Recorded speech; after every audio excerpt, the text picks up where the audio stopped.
News India में मैं आप सबके साथ नीतू सिंह। आइए नजर डालते हैं आज के तमाम बड़ी खबरों की तरफ। किसानों से महाठगी। जी हां, भारत कृषि प्रधान देश है और 75% जनता खेती करती है। किसानों पर ही सरकार अपनी अपनी राजनीतिक रोटी भी सेकती है, लेकिन जब इस किसानों के साथ कोई समस्या खड़ी होती है तो कोई भी इसके साथ खड़ा नहीं होता। और ऐसे ही कई किसान बस्ती के भी हैं जिनके साथ बीज के नाम पर ठगी हो गई, और जब किसानों ने दिन रात मेहनत करके फसल तैयार किया और फसल पक गई तब उन्हें पता चला कि उनके साथ ठगी हो गई। बीज के नाम पर उन्हें धोखा दे दिया गया है। दरअसल इस धोखाधड़ी के शिकार सिर्फ किसान ही नहीं बल्कि प्रदेश सरकार के दो पूर्व मंत्री भी शिकार हुए हैं। पूर्व मंत्री राजकिशोर सिंह और पूर्व मंत्री श्री प्रतीश सिंह भी। कई बीघा धान की फसल खराब हो गई है उनकी। महसो क्षेत्र के चंगरवा और गंगिया कोहल गांव के सैकड़ों किसानों की लगभग 350 बीघे से अधिक के धान की फसल बर्बाद हो चुकी है। देखिए बस्ती से इंद्रजीत की रिपोर्ट।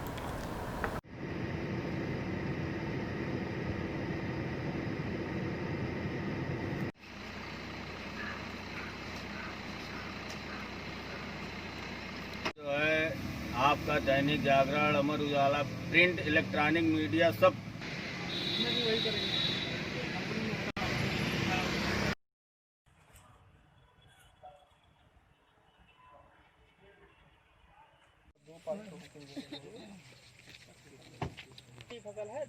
तू बीघा हमारे बाबू हंसवाने में ठीक है। बिया ली है गड़बड़ हो गई है। कुछ सस्ता था क्या?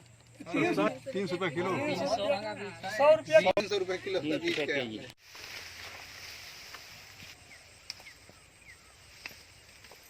अरे कि जने भैया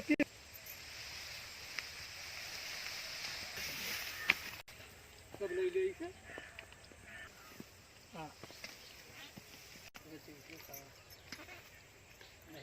नहीं अब तुरंत आवा।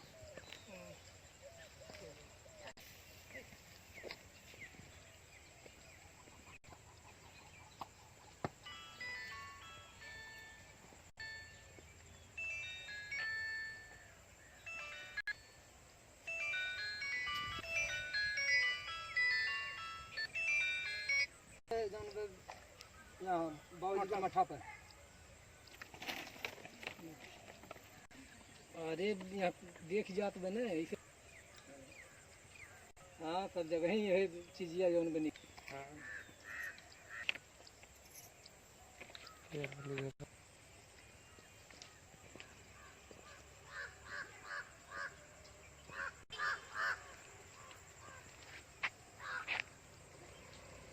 एक दिन हमें है ना बात करती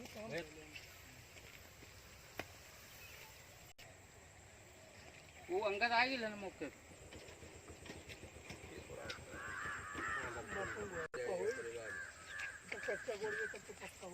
हम कहे अच्छा बताए भर के नाई हमसे भी बताया कि यहाँ पे अरे करीब 300 बीघा। अरे पूरा रिकॉर्ड बहुत सारे लगे भाई। तो हम तभी बताए कहिए तो पत्रकार महोदय बुला के थोड़ा इसको करा दिया जाए। तो कहे नामित सभासद को दिलाई शपथ। जी हां, उत्तराखंड के जिला उधम सिंह नगर के गदरपुर क्षेत्र के नगर पंचायत गुलर भोज में आज शासन द्वारा नामित सभासद तरुण दुबे को नगर पंचायत गुलर भोज की अध्यक्षता में श्रीमती अनिता दुबे एवं अधिशासी अधिकारी अजय कुमार अष्टवाल एवं समस्त वार्डों के सम्मानित सभासदों की मौजूदगी में पद एवं गोपनीयता की शपथ दिलाई। बता दें कि बीते 3 अक्टूबर को शासन द्वारा अधिसूचना जारी कर प्रदेश के समस्त नगर निकायों में नामित सभासद और पार्षदों को नियुक्त किया गया था, जिसके क्रम में प्राप्त निर्देशों के पालन में शपथ ग्रहण कार्यक्रम आयोजित किया गया था। शपथ ग्रहण पूर्ण होने के पश्चात उपस्थित सभी सभासद ने नामित सभासद तरुण दुबे को बधाई एवं शुभकामनाएं दी। देखिए गदरपुर से रमेश कुमार की रिपोर्ट। तरुण दुबे पुत्र श्री एसआर दुबे, निवासी वार्ड नंबर 2 गोविंदपुर गुलर भोज का हूँ। शासन के निर्देशों के क्रम में मुझे नगर पंचायत गुलर भोज का नामित सदस्य नामित किया गया है, जिसके क्रम में मैं ईश्वर के नाम का शपथ लेता हूँ। सत्यनिष्ठा रूप से ये प्रतिज्ञा करता हूँ कि मैं विधि द्वारा यथा स्थापित भारत के संविधान के प्रति सत्य विश्वास और निष्ठा रखूँगा। यह कि मैं वफादारी और शुद्ध अंतकरण से उन कर्तव्यों का निर्वहन करूँगा जिन पर मैं प्रवेश करने जा रहा हूँ।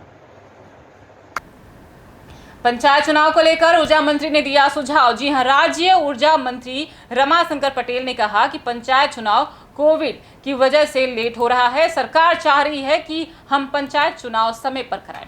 मार्च तक संभावना है कि पंचायत चुनाव हो जाएगा। पंचायत चुनाव को लेकर आज हम लोगों ने बैठक की। पंचायत चुनाव की प्रक्रिया को कैसे सफल बनाना है उस पर चर्चा हुई। वहीं इस बैठक में सोशल डिस्टेंसिंग का पालन नहीं किया गया, ये भी देखा गया। मंत्री ने खुद बिना मास्क के पूरा कार्यक्रम किया। मीडिया के सवाल के बाद मंत्री ने मास्क लगाया। देखिए बस्ती से इंद्रजीत की रिपोर्ट। ये पंचायत चुनाव कोविड-19 की वजह से लेट हो रहा है और सरकार चाह रही है कि हम पंचायत चुनाव समय पर कराएं और माननीय मुख्यमंत्री जी एकदम कटिबद्ध है कि हम पंचायत चुनाव को यथाशीघ्र करा दें। तो उम्मीद है कि मार्च तक चुनाव संभावना है कि पंचायत चुनाव हो जाएगी। उसी की तैयारी में गोरखपुर क्षेत्र, चूँकि हमारे संगठन के दृश्य आज इस गोरखपुर क्षेत्र में हमारे प्रदेश के उपाध्यक्ष श्रीमान प्रकाश पाल जी, प्रदेश उपाध्यक्ष, हम स्वयं और विनोद राय जी सब लगाए गए हैं। आज उस दिशा में पहली बैठक हम लोगों ने किया है और बैठक में पंचायत चुनाव की प्रक्रिया को कैसे सफल बनाना है, कैसे पारदर्शी बनाना है, इस दिशा में हम लोगों ने कार्यकर्ताओं का एक बैठक बुला करके उनको दिशा निर्देश इस बैठक के माध्यम से दिया। आपने कहा कि कोविड के चलते पंचायत चुनाव लेट हो रहे हैं, आपने यहाँ सोशल डिस्टेंसिंग का खुद पालन नहीं किया, ऑफिस में थी, मंडलीय बैठक की, आपकी क्या कहेंगे? कौन? अरे क्या सब मास्क लगाए हैं? अरे हम नहीं लगाए हैं, तब आप ले रहे हैं, हम लोग दूर है ना। देखिए सोशल डिस्टेंसिंग का पालन नहीं आप नहीं किया गया, आप लोग बताए ना, किया गया है सब। कहाँ है आप लोग? तो आप तो नहीं मना रहे हैं, आप चिंता है, आप लोग हम फॉलो कर रहे हैं। अखिल भारतीय छत्री महासभा की बैठक हुई संपन्न। जी हां, यूपी के जनपद कासगंज में आज हाथरस में जो निंदनीय घटना घटित हुई है, उस घटना को लेकर अखिल भारतीय छत्री महासभा कासगंज के युवा जिला अध्यक्ष ठाकुर सुखवीर सिंह पुंडीर एडवोकेट ने कहा कि हाथरस की बहन मनीषा की जो मौत हुई है उस पर राजनीतिक पार्टियां कांग्रेस, बसपा, आम आदमी पार्टी, भीम आर्मी के अराजक तत्वों ने जो राजनीति की, उससे सभी पार्टियों का चेहरा बेनकाब हो रहा है। बहन मनीषा को श्रद्धांजलि न देकर अपनी अपनी पार्टी के अध्यक्ष की जय जयकार करने में लगे हुए और क्षत्रिय समाज को बिना किसी सबूत के बदनाम किया गया है। सभी चश्मदीद गवाहों के बयानों से लगता है कि घटना में क्षत्रिय समाज के भाइयों ने घटना को अंजाम नहीं दिया है। अगर क्षत्रिय समाज के लोग दोषी हैं तो कड़ी से कड़ी सजा दी जाए, अगर निर्दोष हैं तो राज्य सरकार निर्दोष को सम्मान से बरी कराए और जो भी दोषी हैं उनके लिए अखिल भारतीय क्षत्रिय महासभा कासगंज के राज्य सरकार उत्तर प्रदेश से निवेदन करती है कि कड़ी से कड़ी सजा दी जाए, जिससे बहन मनीषा की आत्मा को सच्ची श्रद्धांजलि दी जा सके। जो भी राजनीतिक पार्टियां जिन्होंने हाथरस में दंगा भड़काने की कोशिश की है और हिंदू समाज में विष घोलने का काम किया है, उनके खिलाफ जल्द से जल्द कानूनी कार्रवाई की जाए, जिससे समाज में विघटन ना हो सके। हिंदू समाज, क्षत्रिय समाज व सभी हिंदू समाज साथ साथ रहकर देश में शांतिपूर्वक रह सके, समाज में समरसता का संचार सुचारू रूप से चले। उपस्थित क्षत्रिय महासभा कासगंज के पदाधिकारी शेष पुंडीर, रोरन सिंह पुंडीर, पंकज पुंडीर, मुकुट चौहान, अरुण चौहान, अखिल पुंडीर व ध्रुव पुंडीर, अंकित राघव, ऋषभ तोमर, अमन ठाकुर, वैभव चौहान, बबलू पुंडीर, अभिषेक तोमर, संजय चौहान, गौरव पुंडीर, दिनेश पुंडीर, नरेश पुंडीर, सुमित पुंडीर, विश्व प्रताप पुंडीर, दिनेश चौहान आदि कार्यकर्ता उपस्थित रहे। देखिए कासगंज से संजय सिंह की रिपोर्ट। आपका शुभ नाम? सुखवीर सिंह पुंडीर एडवोकेट, युवा जिलाध्यक्ष अखिल भारतीय छत्री महासभा। सर, जो हाथरस में घटना हुई है उसके संदर्भ में आप क्या कहेंगे? हाथरस के ग्राम बुलगड़ी, थाना चंपा में जो घटना हुई है वो काफ़ी निंदनीय है। वहाँ पे जिन लोगों ने आज मनीषा बेटी को श्रद्धांजलि न देकर उस गांव में, उस क्षेत्र में राजनीतिक पार्टियों ने अखाड़ा बना लिया है और उस परिवार को आए दिन कुछ न कुछ नए षड्यंत्र के रूप में बता रहे हैं, जिससे सच्चाई सामने न आए। आज जो चश्मदीद गवाह हैं उनके बयान के अनुसार जो सच्चाई सामने आई है, उसके तहत हम सभी छत्री महासभा के पदाधिकारी निर्दोष भाइयों को, छत्री समाज के उनको बरी करना राज्य सरकार। जो दोषी हैं उनको चौराहे पर लाकर गोली मार दी जाए। जो राजनीतिक पार्टियां कांग्रेस, सपा, बसपा, आम आदमी पार्टी, भीम आर्मी वाले लोग जिस तरह से समाज को और हिंदू समाज में खोखला कर रहे हैं सर, ये पूरी कर तरह रहे से हैं, विष फैला रहे हैं, उसका बेनकाब चेहरा सामने आता जा रहा है। क्षत्रिय महासभा के सभी पदाधिकारी राज्य सरकार से निवेदन करेंगे, जो लोग ऐसी हमारे देश में षड्यंत्र रच रहे हैं उनके विरुद्ध कानूनी कार्रवाई की जाए। अच्छा सर, जो ये है आपके 104 कॉल डिटेल निकली हैं लड़की और लड़के दोनों परिवार दोनों पक्षों के उससे, तो उसमें कुछ बताया नहीं जा रहा। और लड़का भी जो है लड़की का भाई वो यह तो बता रहा है कि हाँ ये कॉल डिटेल जो है नंबर मेरा है, मतलब परिवार का है, उनके घर का नंबर है, लेकिन वो क्लियर क्यों नहीं बता रहे इस चीज़ के लिए? एक गांव के लोग होने के कारण दोनों लोग आपस में वार्तालाप होती होगी, वही कॉल डिटेल ये सामने आई है। कॉल डिटेल कम से कम 5 घंटे की है और वो भी हमारी CBI जांच और भी जांचें चल रही हैं, उसके तहत सामने आ जाएंगी। जो राजनीतिक पार्टियां रोटी सेक रही हैं, राज्य सरकार से निवेदन है कि उन पर कड़ी से कड़ी कार्रवाई करें और इनके खिलाफ कानूनी कार्रवाई सख्त रूप से करें और मनीषा बेटी को न्याय मिल सके। अखिलवादी क्षत्रिय महासभा उनके समाज के, हिंदू समाज के साथ, क्षत्रिय समाज के साथ, सभी समाज के साथ तत्पर और साथ खड़ी है।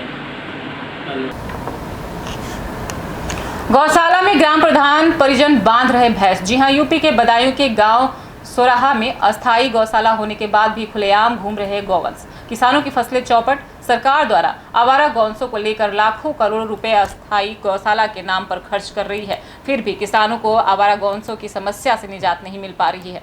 मगर इस्लामनगर विकासखंड के गांव सोराहा में बनी अस्थायी गौशाला का नज़ारा कुछ अलग ही है, जहां अस्थायी गौशाला में ग्राम प्रधान के परिजनों द्वारा गौवंशों की जगह भैंस बांधकर गौशाला का इस्तेमाल किया जा रहा है, जबकि सरकार के आदेशानुसार आवारा गौवंशों को रखा जाना चाहिए।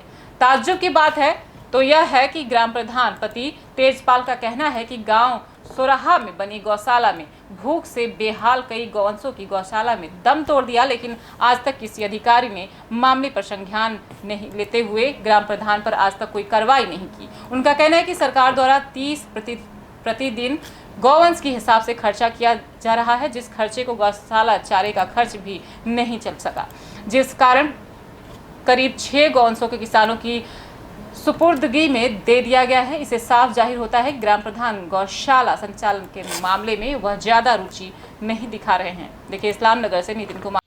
आप ग्राम सोरा से प्रधानपति हैं। हाँ जी। तो ये गौशाला कब बनी थी? गौशाला साहब 17 में बनी, 16, 17, 18 में। अच्छा, इसमें कितनी गाय थी? 22। अब कहाँ है 22 गाय? 3-4 गाय खत्म हो गई और बाकी भाज गई, लोगों ने कुछ रस्सा फसा काट दिया रात में आके, वो भाज गई। तो जो गाय खत्म हो गई उसका डाटा होगा आपके पास? डॉक्टर साहब डाटा है, सब 4 गाय खत्म हुई, सब डाटा है। पोस्टमार्टम हुआ था उनका? कुछ नहीं हुआ था, डॉक्टर को तो पोस्टमार्टम सरकारी ने बोला ही नहीं, डॉक्टर ने, इस्लाम डॉक्टर साहब अनिल कुमार। और कब से नहीं है इसमें गाय? इसमें गाय तो साहब वहाँ से नहीं है जी, वो तो लिखित रूप में लेटर रखा है, वो तो जो लोग ले गए उनके लिए पालने की 6 गाय ले गए, उनका लेटर है, सबका स्टाम्प वगैरह सब कुछ है। अच्छा, तो इसमें भैंस बांधने का कोई अधिकार है? खाली जगह पड़ी है तो घर पर, मेरा घर तो दूर है, मैं इनसे मना करूँगा आगे कि भैंस क्यों बांध रहे तुम। किसकी भैंस है? यहाँ ये घर वाले हैं, मेरा घर तो बहुत दूर है यहाँ से, या मैं इन लोगों से कह रहा हूँ बस बांध दो इनसे आगे। जब खाली जगह पड़ी है, इसकी रखवाली भी जो लोग कर रहे हैं, नहीं तब तक तारकसी इतने खराब, वहाँ ये लोग तारकसी ले जाते उखड़ के 3-2 यहाँ तो चोर लफंगा ये 2 टीन उतारू ले गए यहाँ से। अच्छा, ये जो टीन है उतार ली? हाँ, उतार ली। FIR दर्ज कराई है इसकी? अब FIR का दर्ज है, पहले रिपोर्ट दी हमने, जब गाय काट के भज गए लोग यहाँ से, रस्सा गाओगे उनकी नहीं है, देखना पाई कि रस्सा कहाँ से आए, कौन लगा। अज्ञात में तहरील दी है मैंने उनकी, अब अज्ञात में तहरील दी है। मेरे अपोजिट लोग हैं, उन्होंने जहर भी डालने की कोशिश की, गाय मारी मुझे फंसाने के लिए, उनकी भी तहरीर दी है। अब सब कुछ हो जाएगा ठीक। कब की बात है ये? लगभग 18 की बात है। चुप 18 की बात है।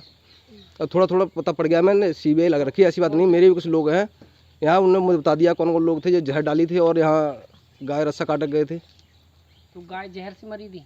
नहीं, वो गाय जहर से नहीं मरी। मैंने 2 के लिए इन लोगों ने गोली पड़ी थी, कैप्सूल पड़ी थी, इन्होंने देख लिया। वो तो जहाँ पालने वाले रखवाई थे। कौन से महीने में डाले थे? वो भी 18 में डाले सर। ये महीना तो नहीं लिखा, वो लिखा होगा डायरी में। घर कितने महीने हो गए लगभग? वो हो गए 10-11 महीने हो गए। 10-11 महीने पहले की बात है जब यहाँ पे जहर डाला था। हाँ, एक बार तो रस्सा ही सारा काट के भाज गए, गाय सारी भाज गई। फिर लोगों ने शिकायत करी प्रधान जी ने गाय नहीं है, ये चलो रस्सा काट कर गाय सब भागी। मैंने फिर पकड़वाई, फिर पूरी 22 की भी शायद नहीं आ पाई। वही लोग शिकायत कर रहे हैं, उन्होंने रस्सा काट दिए। आपका क्या नाम है? मेरा नाम देवेंद्र सिंह है सर। अपना गांव? सोरा है जी। अच्छा, तो ये गौशाला बनी है, तो इससे आम जनता को क्या फ़ायदा हुआ है? ना तो साहब एक बार बताओ, आम जनता को फ़ायदा करने के लिए गौशाला बनी या गाय पालने के लिए बनी? मैं आपसे ही कहना चाहता हूँ। सुनिए, आम जनता के लिए मेरी बात सुनिए। 400 गाय हमारे क्षेत्र में, 400 गाय, और इसमें मात्र हमारा एस्टीमेट है 25 गाय बांध सकते हैं। इसमें 25 गाय 25 ही आ सकती है इसमें, और 400 गाय। आप ही बताओ 400 गाय इसमें बन जाएगी? 400 गाय आप बताओ बन जाएगी? आज क्षेत्र में गाय नहीं है क्या? 400 क्यों? गाय बहुत है। अब शाम को मना कर दिया गया कि आप कोई गाय नहीं रखी जाएगी। फिर हमारे किसने मना किया था? ब्लॉक से ही बताया। गौशाला गई, अगर कोई गाय पालना चाहता है उसे पैसे मिलेंगे, तो बहुत लोग राजी हो गए। फिर 6-7 गाय हम लोगों ने दे दी लिखित रूप में। जैसे ये किसने मना किया कि अब गौशाला में गाय नहीं पलेगी? मैं क्या कह रहा हूँ, सचिव साहब ने ही मना कर दिया था, उन्होंने ही खर्चा नहीं दिया था। कोई लेना चाहता है गाय तो उसे दे दो, उसे पैसे मिलेंगे। जैसे हमें मिल रहे पैसे ऐसे उन्हें मिलेंगे पैसे। कितने लोगों को पैसे मिलने गाँव में? 6 लोग मिल रहे हैं अभी। 5-6 लोग हैं। 6 लोग हैं। हाँ ना, जो गौशाला में से गाय लगाए हैं।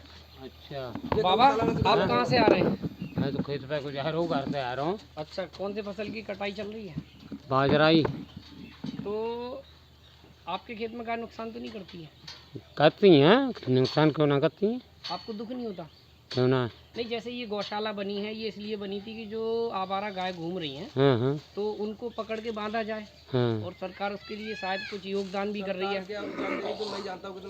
लेकिन ना नुकसान तो आपकी फसल का नुकसान हो रहा है और गौशाला खाली पड़ी है, इसमें भैंसें बंध रही हैं, तो इस पर आपका कोई दुख नहीं है आपको? क्यों दुख क्यों ना? पकड़िया गौशाला में रही तो और बढ़िया है। गौशाला में रही तो और बढ़िया है। अब बताइए आप। 30 रुपये दे रही थी सरकार एक गाय के लिए। अब आप बताओ 30 रुपये में, अब भी 30 रुपये है अंकल जी, अब भी 30 रुपये। 30 रुपये आप ही बताओ भाई साहब, 30 रुपये में क्या गाय फट जाएगी? आप गांव के प्रधान हैं, कितना घाटा हुआ है आपको? घाटा का तो मैंने बहुत से, जब मैं अपनी खेती करता हूँ 70 बीघे गेहूँ करता हूँ, तो मैंने ला के डाला था। सरकार के ऊपर थोड़ी पाली थी मैंने गाय, कोई जो मिल रहा था मुझे मिल रहा था। और सुनिए 6 महीने इन्होंने का वेतन मैंने दिया था पालने वाले का, 5-6 रुपये महीना। सरकार कोई वेतन थोड़ी दे रही थी, सरकारी वेतन कोई नहीं दे रही थी पालने वाले का। क्या नाम है आपका? मेरा नाम मनेंद्र कुमार है। गांव? सोरहा। तो क्या समस्या आपकी? ये गौशाला बनी, अच्छा काम हुआ, बढ़िया है, लेकिन रख रखाव और इसमें जो है गाय इत्यादि की जो व्यवस्था पहले हुई थी, सारी गायें अब मर गई। एक एक कर खाने पीने को नहीं मिला। और आज भी आवारा गायें बहुत घूम रही हैं यहाँ। स्थिति खराब है, सारी फसलें बेकार कर दी हैं, दिन रात रखाते हैं, समझे। और हाल यह है कि हम जानते हैं अगर एक भी अगर कोई फसल बोली तो हम उसी को हो जाते हैं, समझे। लेकिन यहाँ लगभग 8-9 महीना पहले से यहाँ कोई भी गाय नहीं है, कोई भी गाय नहीं है। अब कारण क्या है साहब, ये सवालने वाले जाने। आपने कहीं शिकायत की इसकी?